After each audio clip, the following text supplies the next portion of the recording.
రాగానే ఆ టెండర్లు రద్దు చేసినాడు. రద్దు చేసినాడు, మళ్ళీ పిలవచ్చు కదా. 10 పైసలతో అయిపోయేదానికి ఇవాళ పని చేయకుండా ఎందుకు చేయట్లేదు? తొందరగా చేస్తే కేసీఆర్కి పేరు వస్తుంది. పాలమూరు రంగారెడ్డి కేసీఆర్ గారు కట్టిండని చెప్పి యాద్ చేసుకుంటారు. కేసీఆర్కు పేరు వస్తుంది, వాళ్ళ పాత బాస్కు కోపం వస్తుంది. వాళ్ళ పాత బాస్ ఎవరో తెలుసు కదా మీకు. ఆయన కోపం వస్తుంది, నువ్వు మా నీళ్ళు ఎట్లా తీసుకుపోతావురా, నువ్వు మా చెంచగాడు లెక్క ఉండాలి కానీ పెద్దోళ్ళలాగా యాక్టింగ్ చేస్తున్నావేంది, ఆయన కోపం వస్తూ ఊరుకుంటాడా? అందుకే ఆ భయంతో ఇవాళ మొత్తానికైతే కాలమూరును ఎండబెట్టే ప్రయత్నం, పండబెట్టే ప్రయత్నం చేస్తున్నాడు. ముఖ్యమంత్రి గారు మాట్లాడుతూ ఎప్పుడు అంటూ ఉంటాడు, పండబెట్టి తొక్కుతా అంటాడు. రేవంత్ రెడ్డి డైలాగ్ అది నిజమే. ఇలా పాలమూరును పండబెట్టిండు, రైతులను తొక్కుతున్నాడు. ఎక్కడలోనే అక్కడ మీరు జూరాల అక్కడ పోయి చూడండి, అక్కడ మొత్తం క్రాప్ హాలిడే. నిన్న మొన్న పోయినారు మా నాయకులు అందరూ కలిసి జూరాలకు పోయినారు. పోయి చూస్తే నీళ్లు లేవు, నీళ్లు లేక క్రాప్ హాలిడే అక్కడ కూడా డిక్లేర్ చేసినారు. కానీ ఇలా రేవంత్ రెడ్డి వితండవాదం చేస్తున్నాడు. ఆయన ప్రభుత్వం జూరాలనే కట్టేది ఉండే, పాలమూరు రంగారెడ్డి ఎత్తిపోతల పథకం నీళ్లు లేని కాడనే మోటార్లు పెట్టేది ఉండే. ఎవడన్నా తెలివైనోడు రైతు నీళ్లు లేని కాడ మోటార్లు పెడతాడే? ఎవరన్నా వ్యవసాయం మీద అవగాహన ఉన్నోడు పెడతాడా? ఇంకా మా కర్మ ఏంటంటే, మేము కొంతమంది ఇక్కడ ఉన్న వాళ్ళం ఎమ్మెల్యేలు ఉన్నాం. మా కర్మ ఏంటంటే రేవంత్ రెడ్డి కాడ నీటి పాటలు నేర్చుకోవాలంట మేము పోయి అసెంబ్లీకి. ఏ రేవంత్ రెడ్డి? దేవాదుల ఏ బేసిన్లో ఉందో తెలియని రేవంత్ రెడ్డి, ఏ వాగు ఏడుందో తెలియదు, ఏ వంక ఏడుందో తెలియదు, ఏ నది ఏడుందో తెలియదు.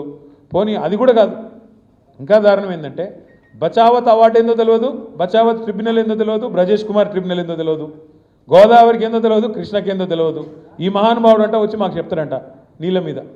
బాక్రా నంగల్ ఒక ప్రాజెక్ట్ ఉంటుందన్న, మనం ఎట్లయితే ఇక్కడ కట్టుకున్నామో కాళేశ్వరం లెక్క బాక్రా నంగల్ అని నెహ్రూ గారి టైంలో అక్కడెక్కడో హిమాచల్ ప్రదేశ్లో ఉంటుంది. అది అక్కడ ఉత్తర భారతదేశంలో అక్కడ ఆ మూలకి హిమాలయాల కాడు ఉంటుంది. మొన్న రేవంత్ రెడ్డి గారు స్వాతంత్ర దినోత్సవం రోజు ఉపన్యాసం ఇచ్చిండి. అది చూసి ఏడాదికి సావాలని అర్థం కాలే మాకు. బాక్రా నంగల్ ప్రాజెక్టు తెలంగాణలో ఉన్నదని చెప్తున్నాడు ఆయన.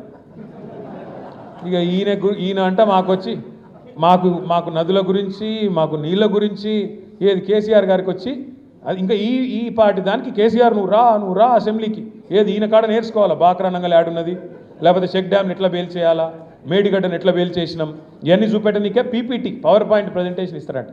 దయచేసి మీరు ఒక్కటే గుర్తుపెట్టుకోండి, కొల్లాపూర్లో మీ అందరితో ఒకటే ప్రార్థన.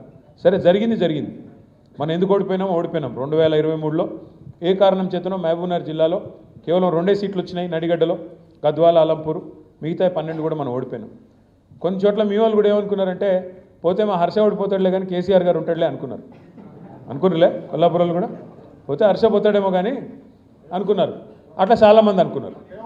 అట్లా పక్కన నాగర్కర్నూలు అనుకున్నారు, కల్వకుర్తులు అనుకున్నారు, కోడంగల్లో అనుకున్నారు, మిగతా 12 నియోజకవర్గాలు అనుకునే వరకు కేసీఆర్ గారి పదవి కూడా పోయింది, మొత్తానికి పార్టీ కూడా ఓడిపోయింది. అందుకే ఈసారి దండం పెట్టి మీకు చెప్పేది ఏమంటే, సర్పంచ్ ఎన్నికల్లో నిజంగా కూడా చాలా గొప్ప ఫలితాలు మీరు సాధించారు కొల్లాపూర్లో. మంత్రి గారి దౌర్జన్యం, ఆయన మనస్తత్వం అంతా కూడా మాకు తెలుసు. ఇప్పుడు హర్ష అంటున్నాడు మీరు రావాలా అని. నేను ఒకసారి కాదు 2 సార్లు వచ్చిన కొల్లాపూర్కి. ఏది ఒకసారి మల్లేష్ యాదవ్ చచ్చిపోతే వచ్చినాం, ఇంకోసారి శ్రీధర్ రెడ్డి గారు చచ్చిపోతే కూడా వచ్చినాం. నేను ప్రవీణ్ గారు మేమందరం వచ్చినాం. వచ్చి శ్రీధర్ రెడ్డి గారు చనిపోయిన రోజు అయితే దాదాపు 5-6 కిలోమీటర్లు నడిచినాం. అక్కడ నుంచి ఆ చిన్నంబాయి నుంచి వాళ్ళ ఊరి దాకా నడిచినాం. అట్లా మీకు కష్టం ఎప్పుడొచ్చినా తప్పకుండా మేమందరం వస్తాం, పార్టీగా వచ్చి మీకు అండగా నిలబడతాం. ఆ విషయంలో అనుమానం వద్దు.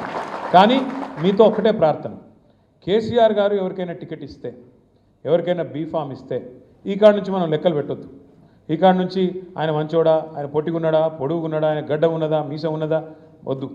కేసీఆర్ గారు మళ్ళీ తిరిగి ముఖ్యమంత్రి కావాలి అంటే రేపు ఎంపీటీసీ ఎన్నికైనా, జెడ్పీటీసీ ఎన్నికైనా, కౌన్సిలర్ ఎన్నికైనా కారు గుర్తు మీద ఎవరైనా వస్తే ఇక నేను కేసీఆర్కి వేస్తున్నా అని చెప్పి కళ్ళు మూసుకొని వత్తేయాలి అంతే. ఉంటాయి, ప్రతి ఊళ్ళో పంచాయతీలు ఉంటాయి, ప్రతి వార్డులో పంచాయతీలు ఉంటాయి, ప్రతి పట్టణంలో పంచాయతీలు ఉంటాయి, చిన్న తాకట్లు ఉంటాయి. మనుషులం కదా, కొన్ని పంచాయతీలు ఉంటాయి. కానీ గుల్గాలే, అల్గాలే, అసంతృప్తి ఉంటే హర్ష దగ్గరకు వచ్చి కొట్లాడాలి. కానీ ఒకసారి టికెట్ ఇచ్చినాక మాత్రం, టికెట్ డిక్లేర్ అయినాక మాత్రం లోపల అనుకోవాలి అనుకునేది. కానీ బయటికి మాత్రం ఒక్కసారి బయటికి వెళ్ళినామంటే అక్కడ ఎవరికి టికెట్ ఇస్తే వాళ్ళకి ఇగో ఈయననే కేసీఆర్ పంపించిన అభ్యర్థి, ఈయననే కారు గుర్తు మీద ఉన్నాడు, ఈయనకే మేము నిలబడుతుంది. అందుకే నేను ఎప్పుడు చెప్పేది, గులుగుడే, గుద్దుడే, గులుగాల అలగాల. కుటుంబం ఉన్నప్పుడు అన్నీ ఉంటాయి. నాకు టికెట్ కావాలంటే కొట్లాడాలా. కానీ ఒకరికే వస్తుంది కదా టికెట్, ఒకరికే వస్తుంది కదా బీఫామ్.